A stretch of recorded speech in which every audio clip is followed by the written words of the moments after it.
And welcome everyone to another Hot Mic with Hastings and Lindahl. Hot Mic. Hotness Mike. All right. Well, you and I went and watched a practice today, Scotty, which was like none other. All right, you've had a couple hours to think about it. I'm not going to tell you I've been thinking of too much about it, but is this, I guess Legwald, I heard Legwald tell you guys this is just kind of what Sean Payton does in camp. But man, does this not feel even maybe a little bit slower than last year when it comes to pace of some of the practices? Well, let's go back to this first training camp, and it felt like it was more frantic. Now, on one hand, Sean's happy to get back and coaching and making $18 million a year. On the other hand, he didn't want to coach for Russ, although he lied in the interview and said he'd love to. But it seemed like it was more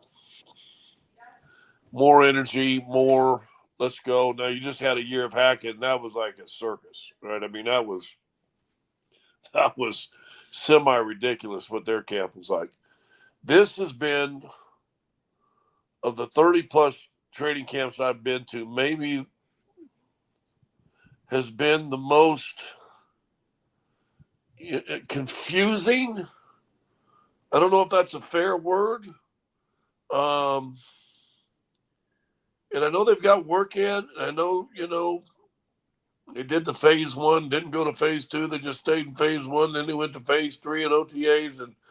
And so I'm assuming they put in a lot of stuff and they got a lot of things going.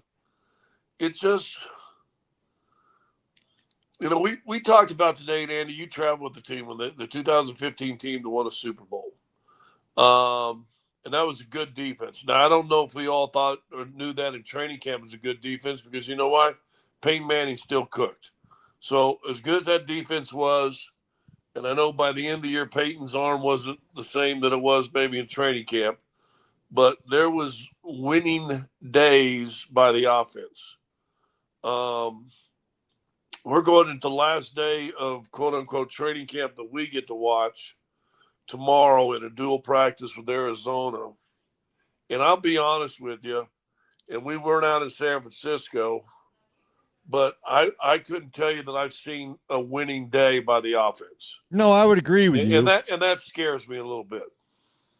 I would agree with you. Now, my concern will rise more tomorrow if they don't compete against the Cardinals. I mean, because I do think it's going to be, we may get more of a game tomorrow than we'll get Saturday. Let's be honest about things. They won't be tackling, but you'll have the ones going against the ones, and I think everybody will be trying to make a great impression, and on and on and on.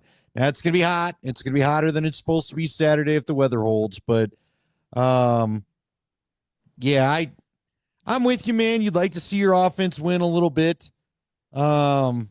Again, is this the downside of expectations? Is this the downside of talking maybe too much before you really get into camp? Well, because why are we all disappointed? We're all disappointed because I just think we haven't seen some of the fireworks that we thought we'd see to this point. Yeah. Let me compare it, and maybe it's too soon, although the full schedule of the NBA comes out tomorrow.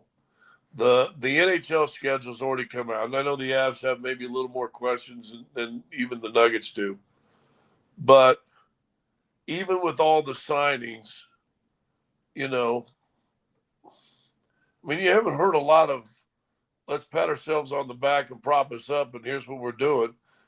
We knew by the signings, they're like, okay, they're going to go for a championship this year, right? I mean, they didn't have to say nothing. Well, we knew what they were also gonna won do. the trophy 2 years ago, right? So yeah, you brought in a 3 years top ago. flight tight end, a top flight middle linebackers, got to stay healthy, top flight safety. You're saying that, you know what, we're going to compete. We're going to go after this thing. We split with the Chiefs last year, albeit the last game they didn't. Let's be honest, they didn't play anybody. But you should have beat them in Kansas City. Should have won that game.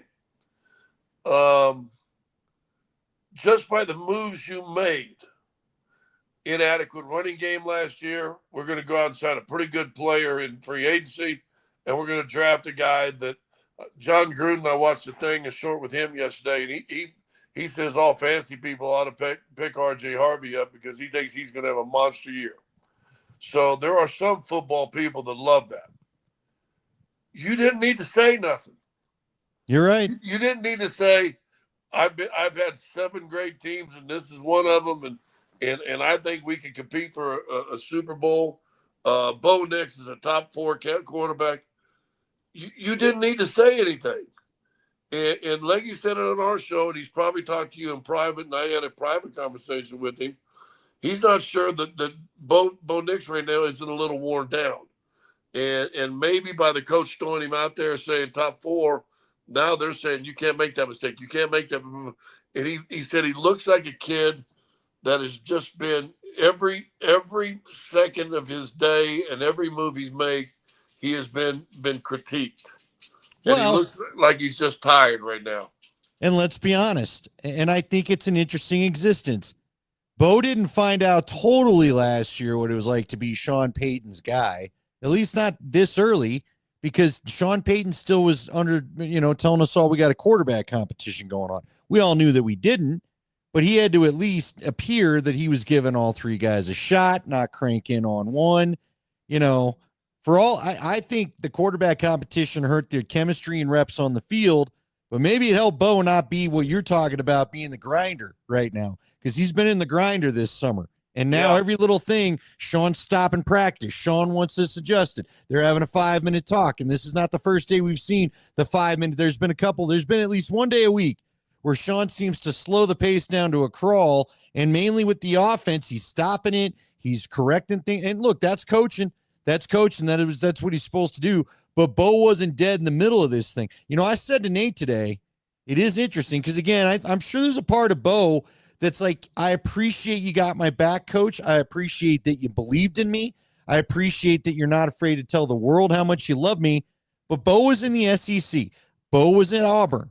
Bo knows how, not that Bo knows, but Bo knows they love you now, but a couple things go wrong. They ain't going to love you all year. I mean, and again, I think Bo, and I've talked to you about it. We played the cut. I think Bo, in his tone of voice, I think he's sick of hearing about his coach. It started with Diana Rossini and their podcast, and now it's gone to Kay Adams, and he's had to hear from the end of, Dan Orlovsky or whatever. I think Bo's like, can we quit talking and just try to start to be about it a little bit? Well, it's funny because Tyler and I came back, day before yesterday and said, listen, Bo looks like he's struggling and he's not had a great day and blah, blah, blah, blah. Then he gets home and we get, of course, the sycophants who you can't say anything critical. You took a few shots last year by a few of them. You guys are always just so negative. And then all of a sudden we get the soundbite from Kay Adams of, man, I haven't been very good. He goes, well, why is, well, I just feel like I need to get my energy up. I got to do, and I'm like, dude, so you're getting on us for saying he hadn't, and I said last week, if you remember, he was too nonchalant and he's low energy right now. He admitted it on the show, and yet you get people go, why are you so negative? Well, is Bo being negative now? I mean, he said the same thing. And I think when a guy is low energy, it's one of a handful of reasons. Doesn't care. That ain't the case. That ain't Bo. That ain't Bo Nix. Doesn't know what this offense is. That ain't the case. Is pissed off at something. That's not the case. He might be hurt. Didn't he hurt his transverse process last year or something? Yeah, he did. He had a back injury that he had to get surgery to fix. Yeah, so maybe there's a little something with that. So there's, of the 4 right there, that's the only one that can kind of be a little bit legit, right? Well, now, hold on. You said maybe he's pissed off at something. Well, I mean, look, I'm going to reiterate. I think he's sick of the talk. Well, I think he just wants to go do it. I don't think he wants to hear about this anymore. I don't disagree with that. But I'm like, when I say pissed off, I'm talking Micah Parsons. I'm Sure. talking, Okay. Fair enough. you know, you promised me this, and you're doing this, and you know, now, and worn out. That might be my last one. You know, might still be recovering from the injury, which no one's talked about at all. Off-season back surgery, and for a guy who's going through a back the last 2.5 weeks, that I've not fought this hard in my life. In fact, I called an orthopedic surgeon today, or texted with him. Um, I don't. How long is that process? Remember what they always say. It's always minor surgery when it doesn't involve you, right? Right. But no one's brought that up. Is he 100%? Well, Is he a little tighter than he was? The throw he had in that San Francisco game to his boy from Oregon. to Franklin. To Franklin. That if he throws to the right corner, Franklin's going to just run under, and he's got 2 steps on the DB, and he underthrows it. Is that an injury thing?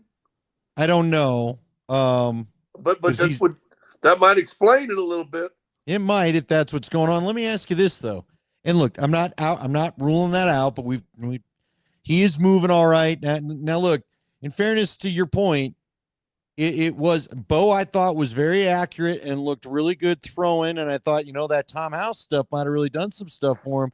And then not this past Monday, but about 10 days ago, you and I were at the practice after the scrimmage before they went to San Francisco. That Monday is where he kind of wasn't hitting guys the way we were used to.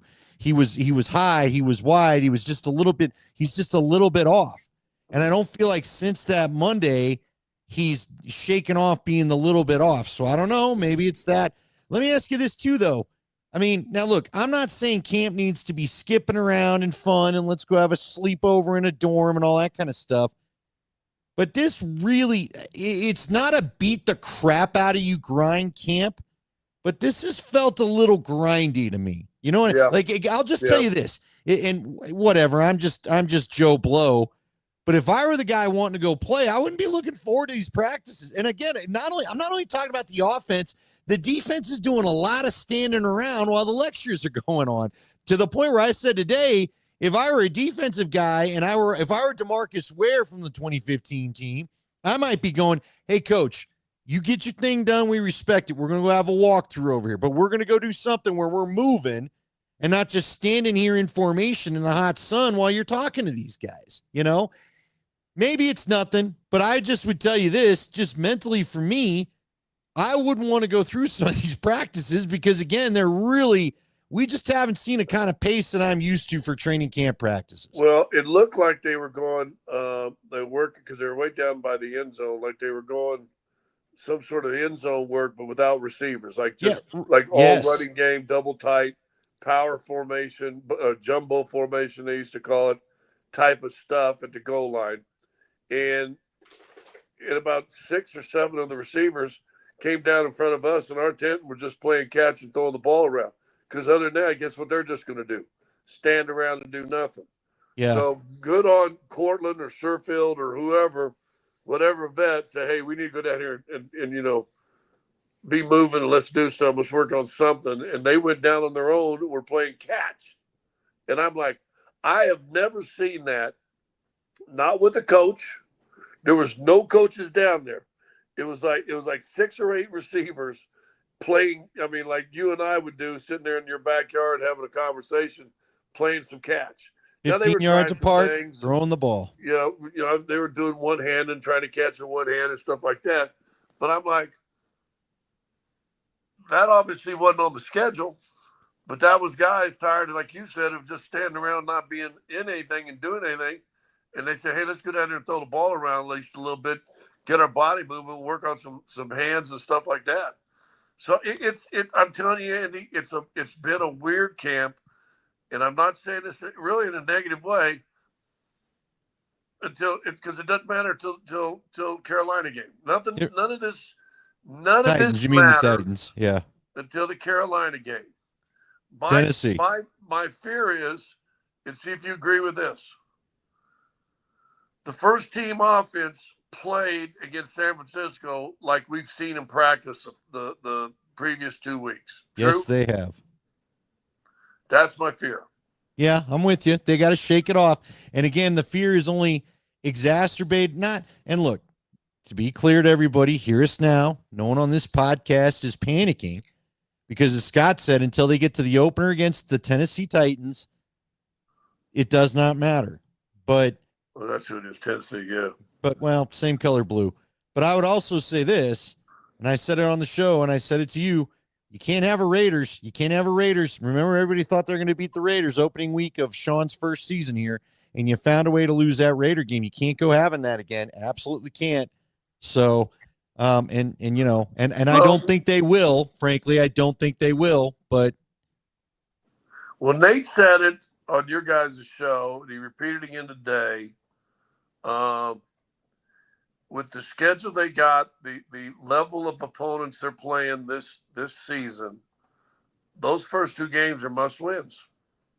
Yeah, if you're going to do everything you're talking about, you're right. You cannot be trying to make up games because, again, then it goes San Diego, it goes the Chargers, the Bengals, and in Philadelphia. And I know the Jets don't look like the Jets are a team you should beat, but you're flying out to London to play them. And I know this.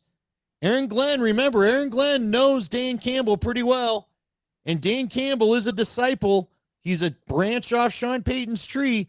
And Aaron Glenn has promised he's going to bring a physical defense. And look, they got the personnel to do it. That Jets offense, I don't know if it's any great shakes, but that Jets defense, they got some all-day suckers on that thing on now.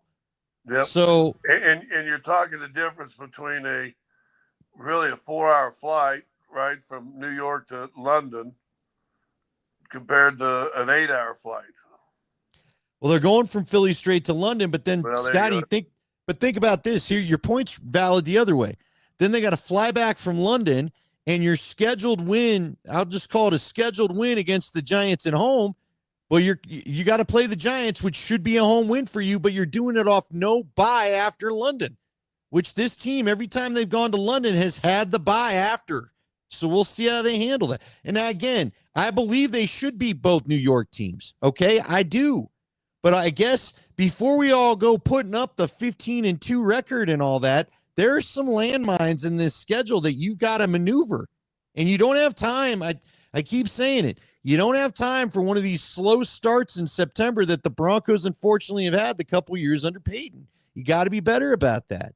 Now, again, I got to reiterate, I am still very excited for what I think this season holds. I think we're going to see some good football. I can't wait to watch this defense. I can't wait to see because I don't think they're showing us much either. I mean, next week we get to watch a little bit more, but the fans are gone. And honestly, dude, I think the real work, listen, there's going to be 2-3 whole weeks where we don't get to watch anything after the final preseason game. That's probably where he really gets down to business. And because I've got a couple people that think there's some tricks up their sleeve for the run game they don't want to show anybody right now. And listen, I know this. J.K. Dobbins was a wide zone runner. Would not be surprised if I've seen a couple plays where he cuts back a la Terrell Davis and goes the other direction between the center and guard, and he's had some holes to do it. But I don't think they're showing us or anybody else too much of that right now. It's been minimal looks, right? I think they're also trying to drill into R.J. Harvey's head.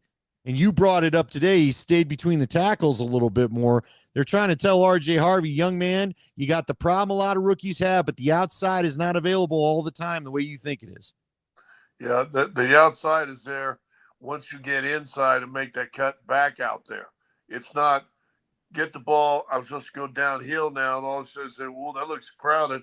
Let me go wide, and then you lose 2 yards. You got to do what you – I'll say this. He gets the edge. He's got a chance to be dynamic. He gets that edge. He's got a chance now because it's funny. I watched something popped up on my Instagram today, and it was the top 5 running backs of the 1990s. Did you know in the 1990s, so the decade of the 90s, Eric Dickerson ran for over 11,000 yards? Nah, it's crazy, right? Oh, dude. Crazy. Dude. They were showing him some of his things, and then Walter Payton was in there, and that was cool. Otis Anderson, which you forget about.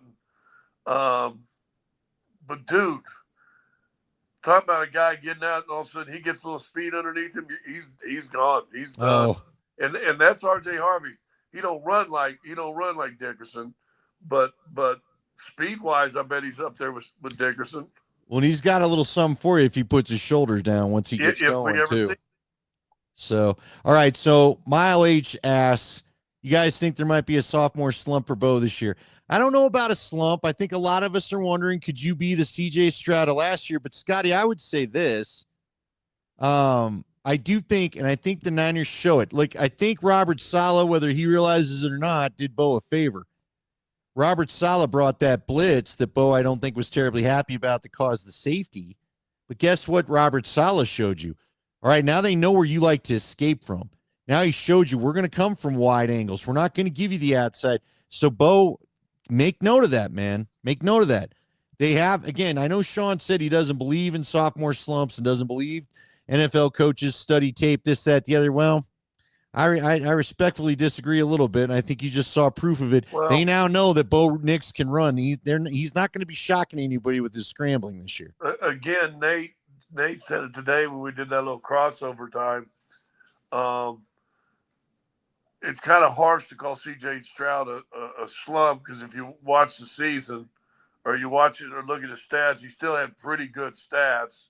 And the team did win 11 games to make the postseason.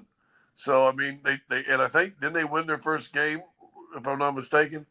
They were okay. He called it a plateau.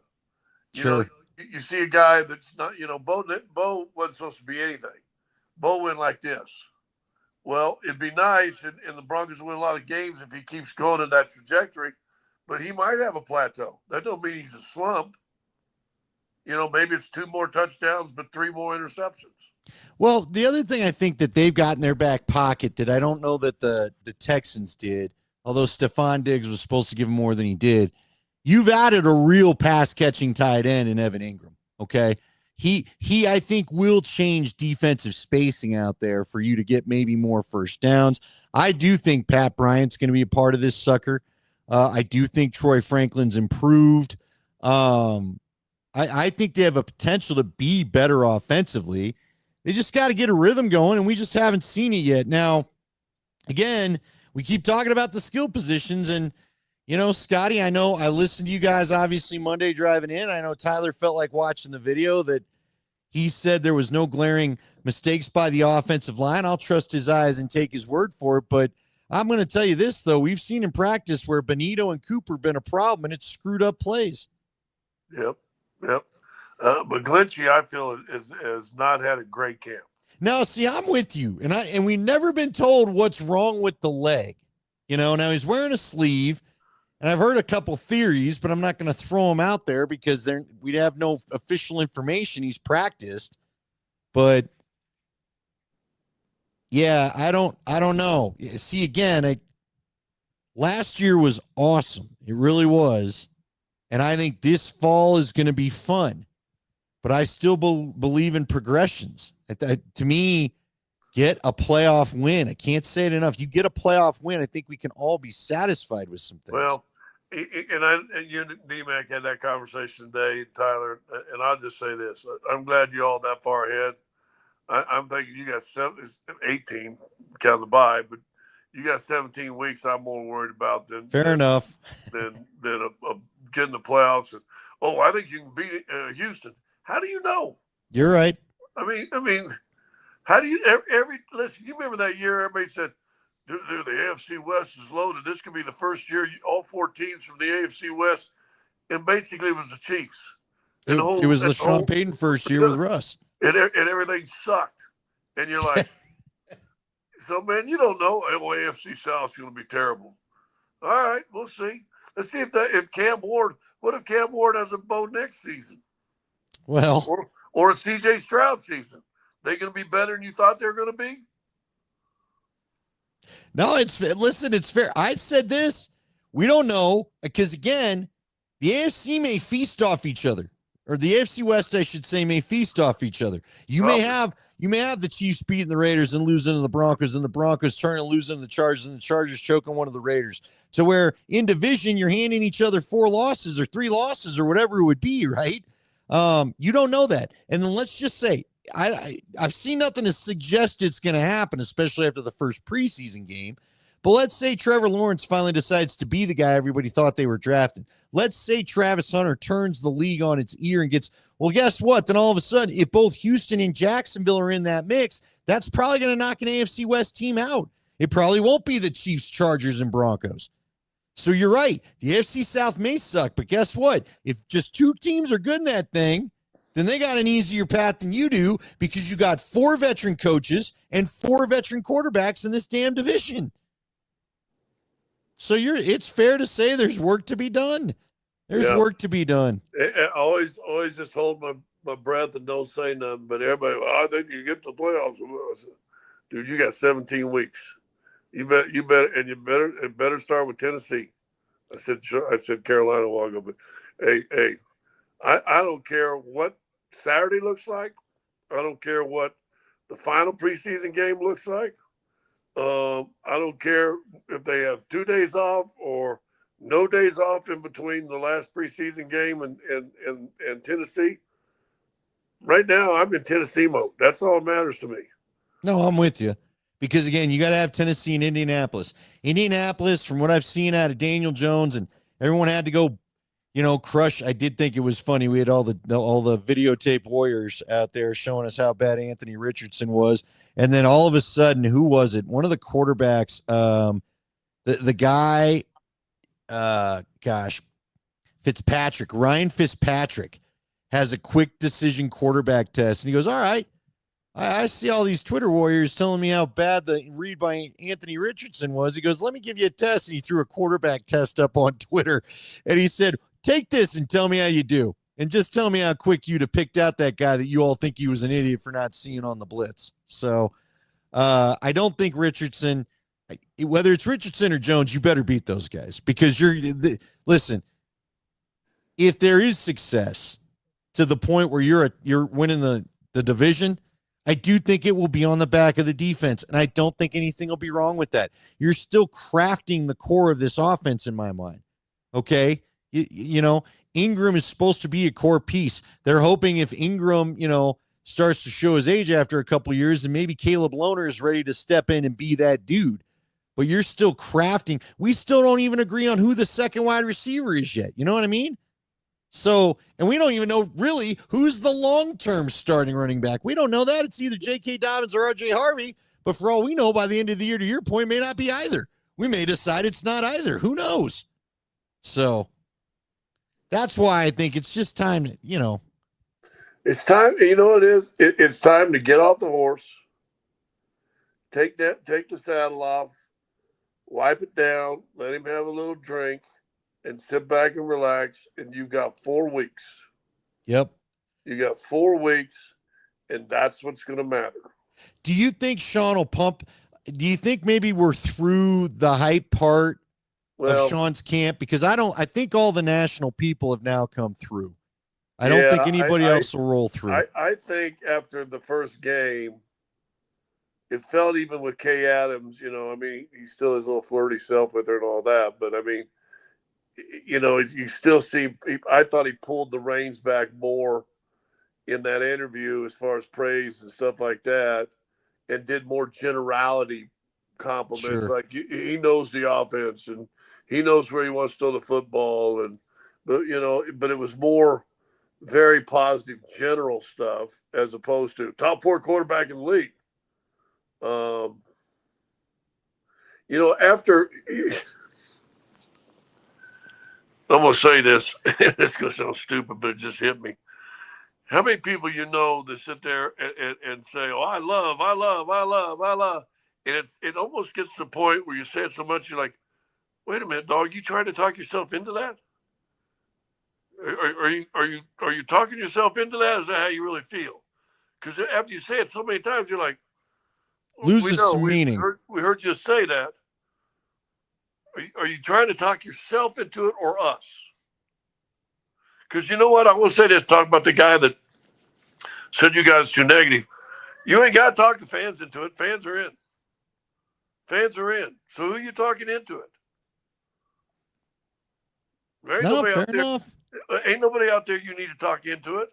Fans are in. The Denver Bronco fans are in on Bo Nix. Well, so's the national media. He's got Peter Schrager talking about him. He's got Louis Riddick talking about him. He's got Orlovsky talking about him. How much was that because of Sean?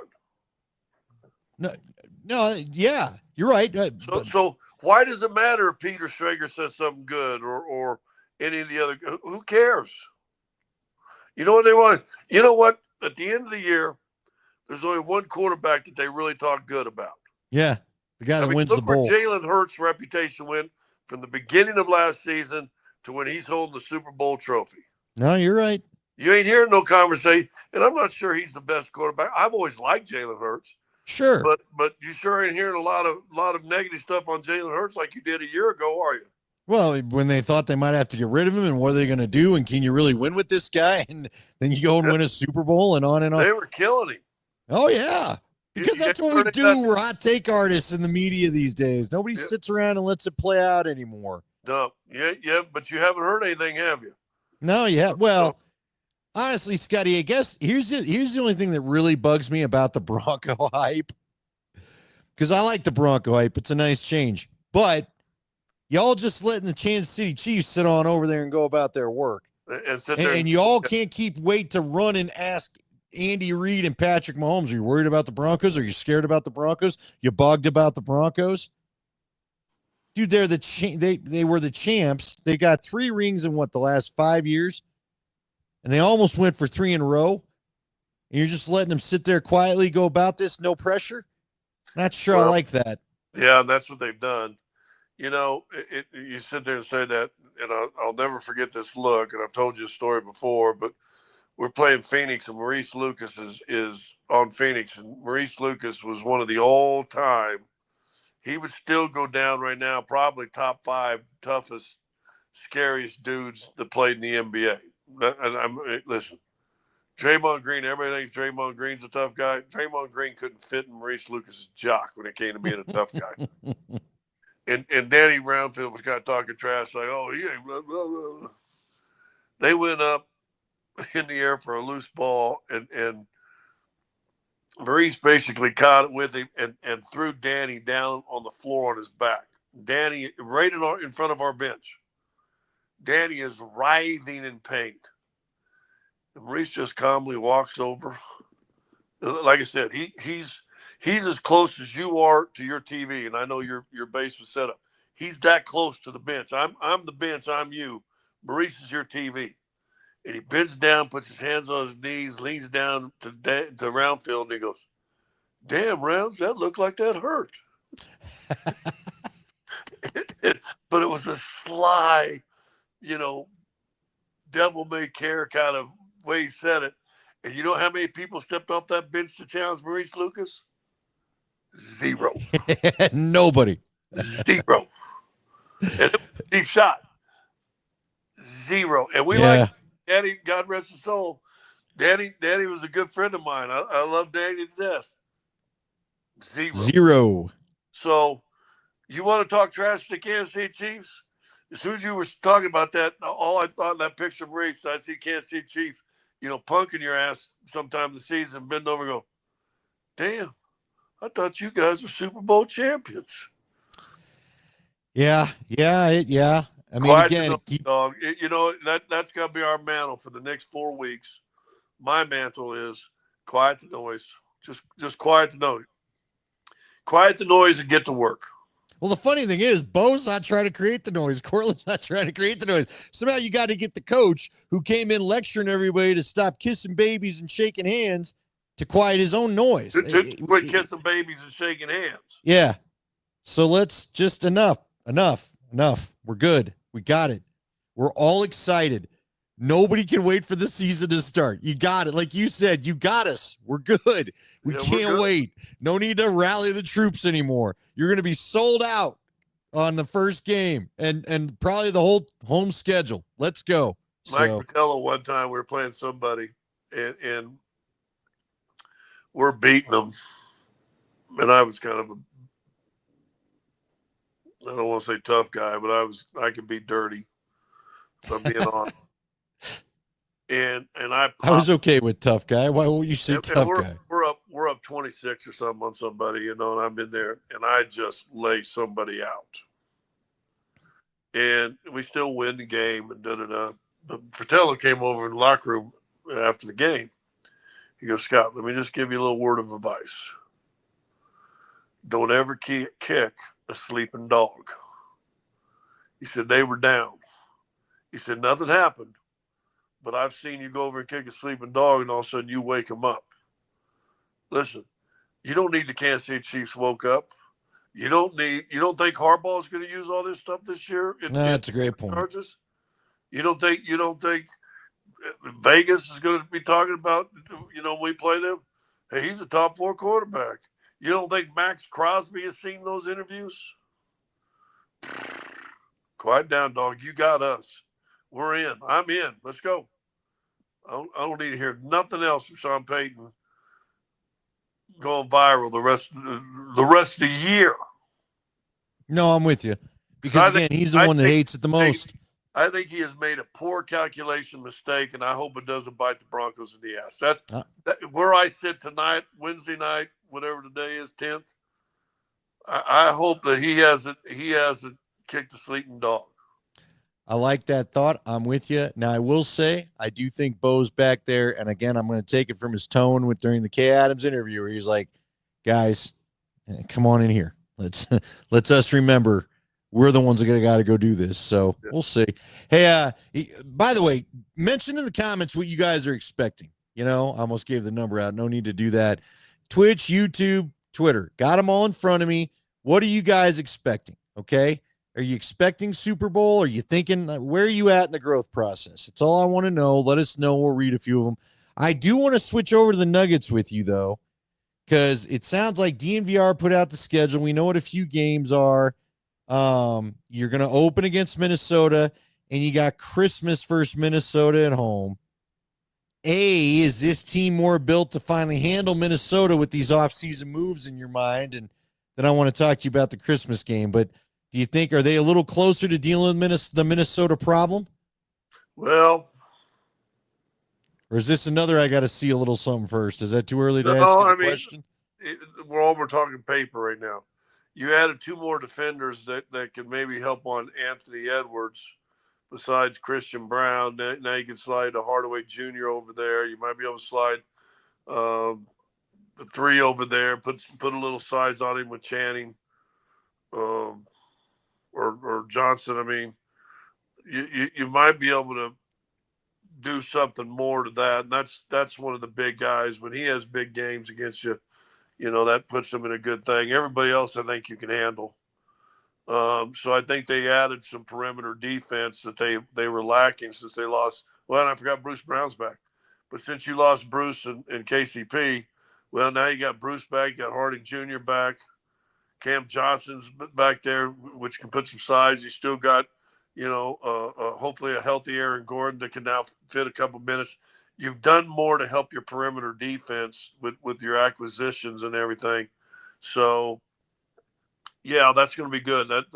That's good. Well, I'm excited. I'm excited to see them too. Do you like? I asked the question of somebody who was filling in with me last week. Do you like sports on your holidays? Now, I feel bad for you. What is this about your 5th straight Christmas game? Yeah. Well, luckily, a couple of them, the Nationals take it. So the good thing is if we do that game, it's a home game at least. So we're not flying out. The bad thing, here's what people forget. When you play on Christmas, you leave on Christmas Eve. Yeah. So you're missing both days.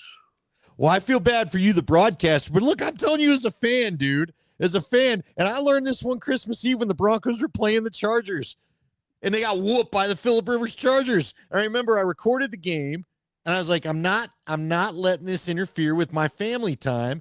And then I found out the next day they just got whooped, and so I was like, I'm not even watching that thing.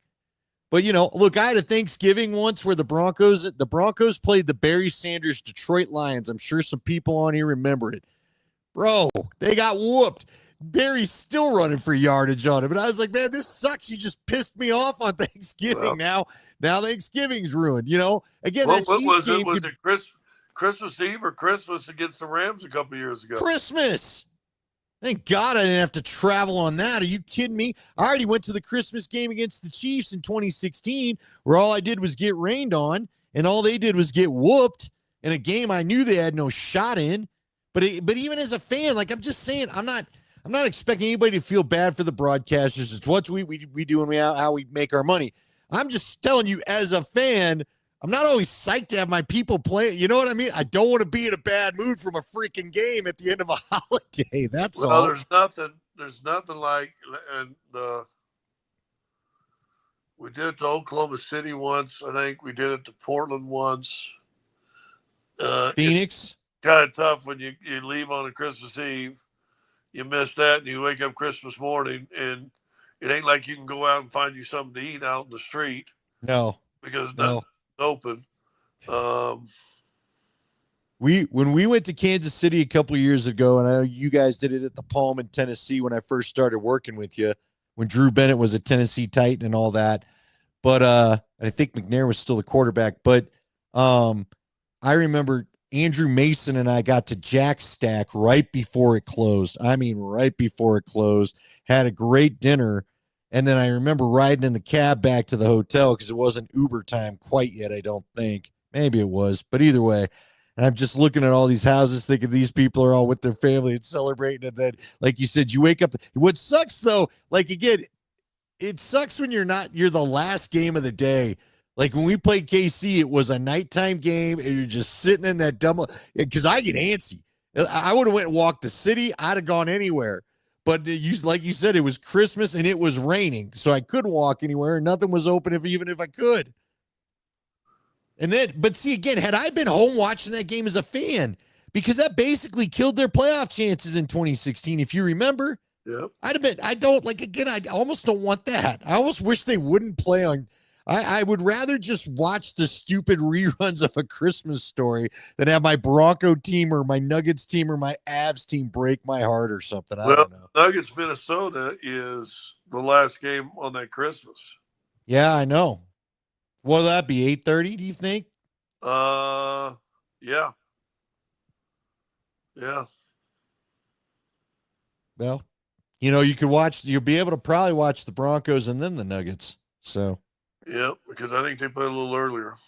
Broncos, I think, are like 6:30 in KC. So, anyway.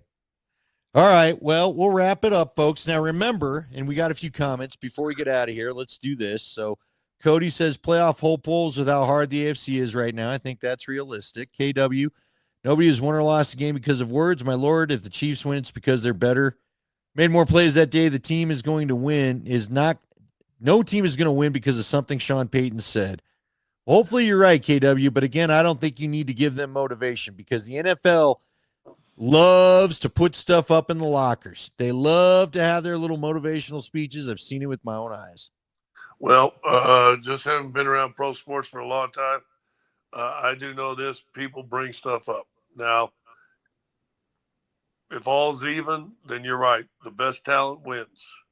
But you don't need even talent getting motivated a little extra.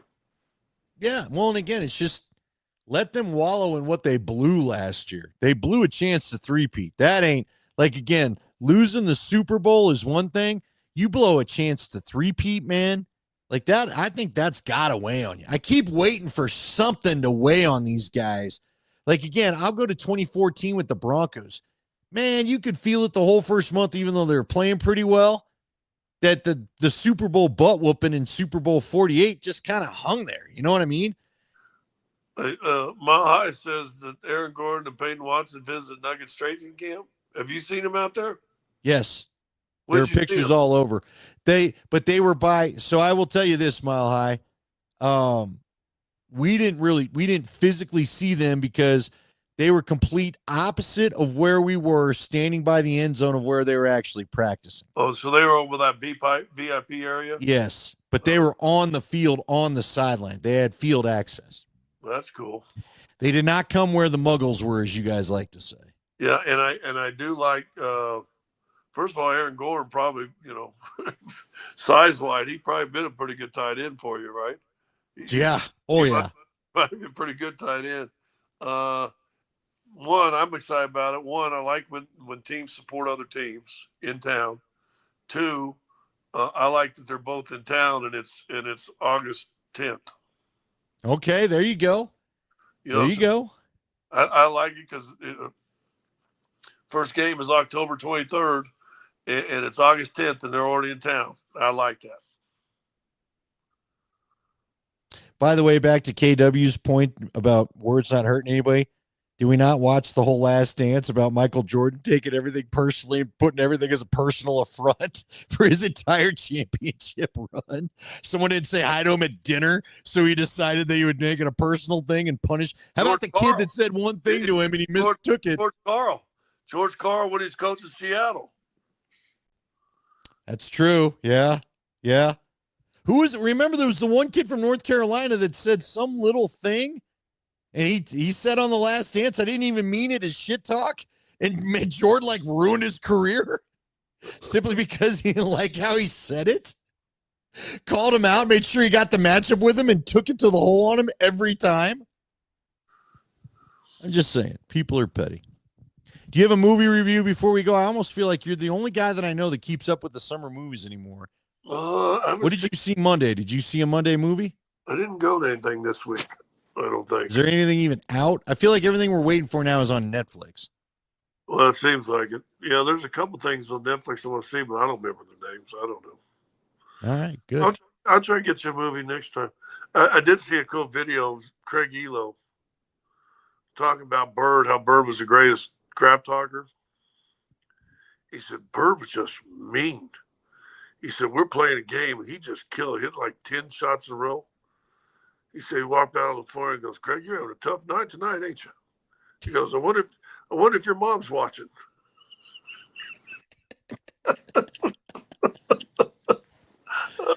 You seem like you'd be a good crap talker. Did you just never feel confident enough to do it? Well, dude, you had to play. Well, so all right. I was the guy that said, you go keep that up, I'm coming in. And that was my crap talk.